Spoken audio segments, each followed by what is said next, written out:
শ্রীমদ্ ভগবদ্গীতা কেবল একটি ধর্মগ্রন্থ নয়, এটি জীবনের একটি পূর্ণাঙ্গ দর্শন। কুরুক্ষেত্রের রণক্ষেত্রে বিষাদগ্রস্ত অর্জুনকে ভগবান শ্রীকৃষ্ণ যে উপদেশ দিয়েছিলেন তা হাজার হাজার বছর ধরে মানব জাতিকে পথ দেখিয়ে আসছে।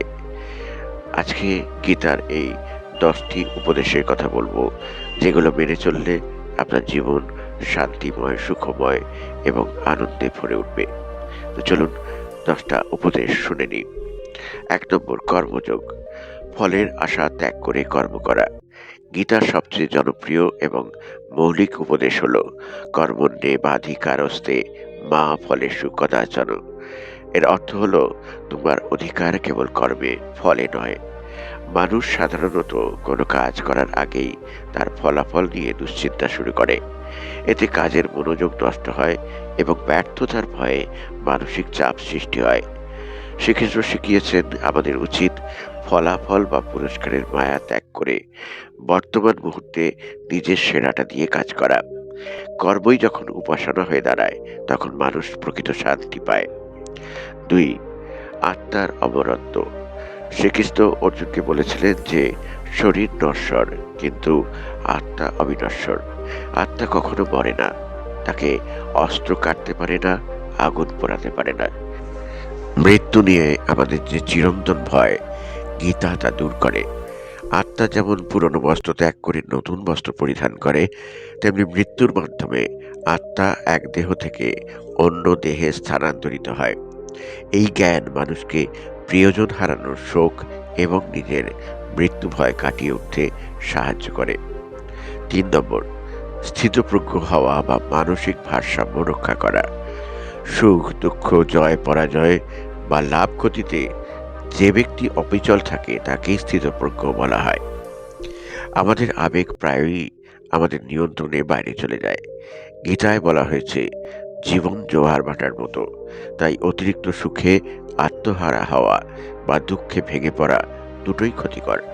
মনের এই সাম্যাবস্থা বজায় রাখাই হলো যোগ। 4 নম্বর, আসক্তি ত্যাগ করা। আমাদের সমস্ত দুঃখের মূলে রয়েছে আসক্তি বা মায়া। আমরা যখন কোনো বস্তু বা ব্যক্তির ওপর অতিমাত্রায় নির্ভরশীল হয়ে পড়ি, তখন সেখান থেকেই অশান্তির জন্ম হয়। শ্রীকৃষ্ণ অর্জুনকে শিখিয়েছেন যে পৃথিবীর কোনো কিছুই স্থায়ী নয়, তাই কোনো কিছুর প্রতি অন্ধ মোহ না রেখে অনাসক্তভাবে নিজের দায়িত্ব পালন করা উচিত। আসক্তিমুক্ত মানুষই প্রকৃত স্বাধীনতা ভোগ করতে পারে। 5 নম্বর, ক্রোধ ও কাম বিসর্জন দেওয়া। নরকের 3টি দ্বারের কথা গীতায় উল্লেখ আছে: কাম, ক্রোধ এবং লোভ। ক্রোধ মানুষের বিচার বুদ্ধিকে নাশ করে। যখন মানুষ রাগান্বিত হয়, তখন সে হিতাহিত জ্ঞান হারিয়ে ফেলে, যা তাকে ধ্বংসের দিকে ঠেলে দেয়। তাই মনকে শান্ত রাখতে হলে এবং সঠিক সিদ্ধান্ত নিতে হলে ক্রোধ নিয়ন্ত্রণ করা একান্ত প্রয়োজন। 6, নিজের ধর্ম বা কর্তব্য পালন করা। গীতা অনুসারে অন্যের পথ যতই মসৃণ মনে হোক না কেন, নিজের অর্পিত দায়িত্ব বা স্বধর্ম পালন করাই শ্রেষ্ঠ। এখানে ধর্ম মানে কেবল পূজা অর্চনা নয়, বরং ব্যক্তির সামাজিক ও নৈতিক দায়িত্ব। একজন ছাত্রের ধর্ম পড়াশোনা করা, একজন সৈনিকের ধর্ম দেশ রক্ষা। অর্জুন যখন যুদ্ধ থেকে পালিয়ে যেতে চেয়েছিলেন, তখন শ্রীকৃষ্ণ তাকে মনে করিয়ে দিয়েছিলেন যে একজন ক্ষত্রিয় হিসাবে অন্যায়ের বিরুদ্ধে লড়াই করাই তার প্রধান ধর্ম। 7 নম্বর, ঈশ্বরের প্রতি শরণাগতি। গীতার শেষ পর্যায়ে শ্রীকৃষ্ণ বলেছেন সমস্ত ধর্ম বা পথ ত্যাগ করে কেবল তার শরণাগত হতে।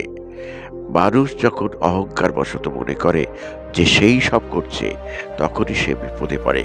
কিন্তু যখন সে বুঝতে পারে যে সে বিশ্বব্রহ্মাণ্ডের একটি ক্ষুদ্র অংশ এবং একজন পরম শক্তির অধীনে চালিত হচ্ছে, তখন তার মন থেকে দুশ্চিন্তার বোঝা নেমে যায়। এই সমর্পণ ভক্তিযোগের মূল কথা। 8 নম্বর, আত্মসংযম ও খাদ্যাভ্যাস। মনকে নিয়ন্ত্রণ করার জন্য গীতায় আত্মসংযম এবং পরিমিত আহার বিহারের উপর জোর দেওয়া হয়েছে। যে ব্যক্তি খুব বেশি খায় বা একদম উপোস করে, কিংবা যে খুব বেশি ঘুমায় বা একদম জাগরণ করে, সে যোগী হতে পারে না। জীবন হতে হবে ভারসাম্যপূর্ণ, শৃঙ্খলাবদ্ধ জীবনযাপনই আধ্যাত্মিক এবং মানসিক উন্নতির চাবিকাঠি। ৯ নম্বর, সমদর্শী হওয়া। প্রকৃত জ্ঞানী ব্যক্তি, পণ্ডিত, চণ্ডাল, গরু বা হাতি সবার মধ্যেই একই পরমাত্মার অস্তিত্ব দেখতে পান। বর্ণপ্রথা, জাতপাত বা উঁচু নিচু ভেদাভেদ গীতার দর্শনে নেই।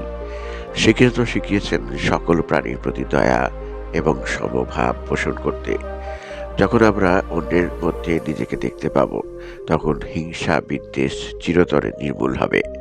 ১০ নম্বর, পরিবর্তনের গ্রহণযোগ্যতা। পরিবর্তনই জগতের নিয়ম। আচ্ছা, তোমার কাল তা অন্য কারোর ছিল, পরশু তা অন্য কারোর হয়ে যাবে। আমরা অনেক সময় পরিবর্তনকে ভয় পাই বা অতীতকে আঁকড়ে ধরে বসে থাকি, কিন্তু গীতা শেখায় যে স্থবিরতা মৃত্যু আর পরিবর্তনই জীবন। জীবনের এই প্রবাহকে মেনে নিলে মন শান্ত থাকে এবং আমরা নতুন পরিস্থিতির সাথে খাপ খাইয়ে চলতে পারি। গীতার এই 10টি উপদেশ কেবল অর্জুনের জন্য ছিল না, এটি আধুনিক যুগের প্রতিটি মানুষের জন্য প্রাসঙ্গিক। কর্ম, জ্ঞান এবং ভক্তির সমন্বয়ে গঠিত এই শিক্ষাগুলো আমাদের জীবনের জটিল সমস্যার সমাধান দেয় এবং অন্তরে শান্তির পথ প্রশস্ত করে। আজকের মতো ভিডিওটি এখানে শেষ করলাম। আবার দেখা হবে পরবর্তী ভিডিওতে। ততক্ষণ সবাই ভালো থাকবেন, সুস্থ থাকবেন।